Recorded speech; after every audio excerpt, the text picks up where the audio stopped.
नमस्कार सभी भाई डॉक्टर्स को। आई थिंक सभी बहुत बहुत अच्छे होंगे और बहुत अच्छे से अपने एग्जाम्स की तैयारी कर रहे होंगे। लेकिन जब जब आप तैयारी करते बैठते हो तो आपके माइंड में आता है बार बार कि जब हमारी एमबीबीएस कंप्लीट हो जाएगी तो हमारी जो है प्रमोशन वगैरह क्या होने वाली है और हमारी जो सैलरी है वो क्या होने वाली है। तो आज की सिंगल वीडियो में हम बात करने वाले हैं एक डॉक्टर की जर्नी की और सैलरी की। और कोई पहली बार इस मेडिकल लाइन के इस चैनल पर जुड़ा है तो इसको सब्सक्राइब जरूर कर लेना। ये वो चैनल है जहां पर बहुत अच्छे तरीके से नीट की तैयारी करवाई जाएगी और बहुत अच्छे तरीके से आपको गाइड किया जाएगा आने वाले और अपकमिंग वीडियोज को रिगार्डिंग आपके सामने। तो डियर स्टूडेंट्स, अगर हम लोग बात करें आपके सामने, सबसे पहला स्टेप आपकी लाइफ में वो है नीट का एग्जाम क्लियर करो। उसके बाद एक टॉप गवर्नमेंट कॉलेज लो। अगर ये नहीं मिल रही है तो प्यारे बच्चे आप प्राइवेट कॉलेज से भी कर सकते हो।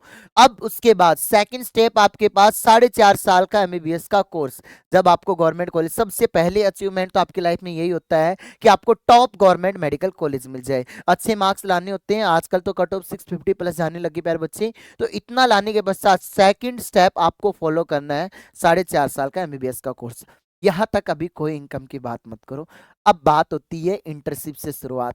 तो 1 साल का इंटर्नशिप होता है जो अलग अलग कॉलेज वाले अलग अलग प्रकार से करवाते हैं। जैसे कोई सैलरी देता था 20,000, कोई 25,000, तो मतलब यहाँ से आपको सैलरी वेतन मिलना शुरू हो जाता है।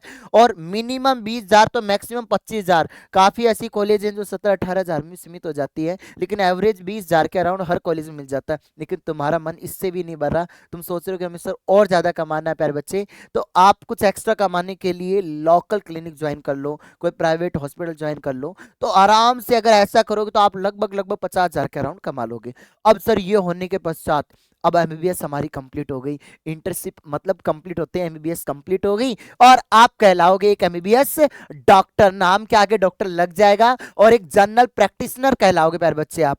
अब आपके पास काफी ऑप्शंस खुल जाते हैं। जैसे सबसे पहली अपॉर्चुनिटी है जॉब वाली। अब जॉब कर सकते हो। काफी सोचते हैं कि बस ठीक है यार, अपन ज्यादा आगे कुछ ना करो, जॉब लाग जाओ, डॉक्टर बन जाओ, नाम के आगे डॉक्टर लग गया।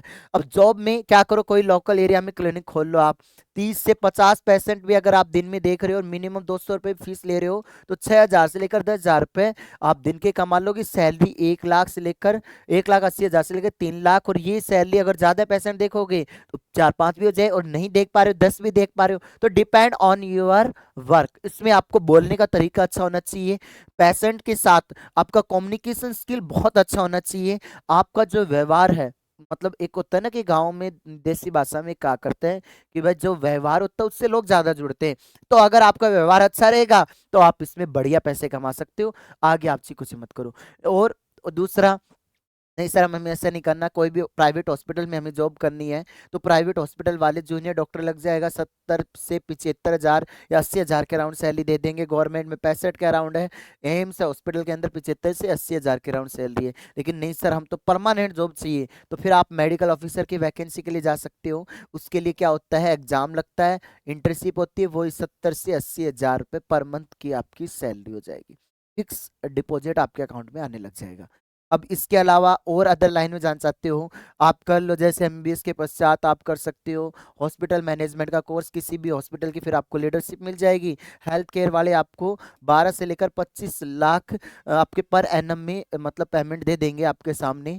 और यूपीएससी सीएमएस का दो, रेलवे का दो, आर्मी का, मेडिकल का, इनका दोगे तो इनका देने के पश्चात भी जैसे UPSC CMS combined medical service जिसकी 56,000 से लेकर 1.7 लाख, बोले तो किसी में 1 लाख है, किसी में 2 है, किसी में 3 लाख है पर मंथ की आपकी ये सैलरी भी हो सकती है। ये भी एक आपके सामने बेटर ऑप्शन है। अब ये सारे ही नहीं करना चाह रहे कि नहीं सर हमें तो पैसा नहीं कमाना, अब हमें थोड़ा और आगे इसी लाइन में आगे बढ़ना है, तो आप पोस्ट ग्रेजुएशन की ओर बढ़ो। पीजी, नीट पीजी का एग्जाम दो।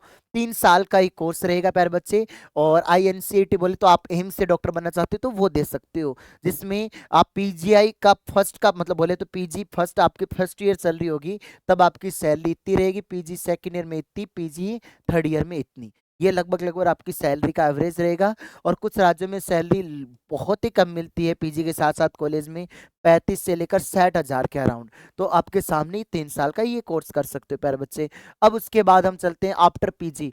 आप स्पेशलिस्ट बनना चाहते हो तो आप जैसे एमडी का कर लो, या डॉक्टर ऑफ मेडिसिन, या फिर एमएस मास्टर ऑफ सर्जरी। इसके अंदर ये कोर्स आपके सामने रहने वाले हैं डियर स्टूडेंट्स। और इसके अंदर जैसे general surgery, orthopaedic surgeon, ENT या ऑप्थेमोलॉजी, तो ये कोर्स कर सकते हो। अब इनके पश्चात भी क्या ऑप्शन है सर हमारे साल? अब देखो आपके साल कितने लगते जा रहे हैं, धीरे धीरे मैं सारी चीजें गिनाता जाऊंगा आपके सामने।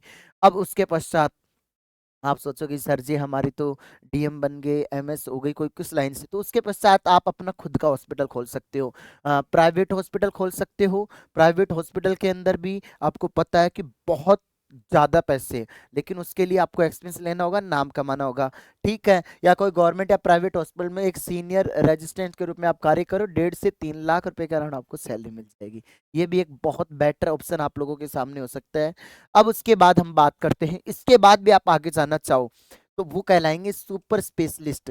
ठीक है, नीट एसएस का जो 3 साल का कोर्स होता है, मतलब आप करते रहो, कोर्स बहुत है बहुत है, आगे लगे रहो, पैसे बढ़ते जाएंगे, नाम के आगे पोस्ट बढ़ती जाएगी। अब डीएम का अगर आप करोगे, कार्डियोलॉजी से न्यूरोलॉजी, ऑन्कोलॉजी, गैस्ट्रोलॉजी, जैसे आपको पता है कि न्यूरोलॉजी और कार्डियोलॉजिस्ट की बहुत स्पेशल डिमांड होती है। इधर भी आपके सामने cardio surgery, neuro surgery, urology and gastro surgery, तो ये एमसीएच वाला कोर्स आप कर सकते हो, आगे बढ़ सकते हो। अब उसके बाद हम थोड़ा और बात करें, ये जब सारी चीजें आप लोग कर लेते हो तो उसके बाद धीरे धीरे जब ये पूरे कोर्स कंप्लीट हो जाते हैं तो आप सैलरी जैसे यहाँ 3 लाख से लेकर आप 10 लाख रुपए भी मंथ के कमा सकते हो। ठीक है, डिपेंड ऑन योर वर्क। अब आपका काम करने का तरीका क्या है, या फिर गवर्नमेंट के अंदर प्रमोशन होते रहते हैं। तो ये जो सैलरी का पीरियड मैंने एक एक चीज आपको बताई है, आपको रियली में ऐसे लगा कि सर हमें बहुत जानकारी मिली है बहुत कम समय में, तो इस वीडियो को लाइक करके हमारे इस चैनल को सब्सक्राइब कर लेना, ताकि मैं आपको और कोई क्वेरी रहती है और एक कमेंट बहुत अच्छे से करना है कि सर हम ये कोर्स करना चाहते हैं, हम इस लाइन में जाना चाहते हैं। और कोई भी क्वेरी आपकी रहती है तो कमेंट बॉक्स में कमेंट जरूर करना, ताकि मैं ऐसी ही वीडियो की जानकारी आप सभी को बता पाऊं और इंपॉर्टेंट अपडेट दे पाऊं। आज के लिए इतना ही, धन्यवाद, जय हिंद, जय भारत, वंदे मातरम।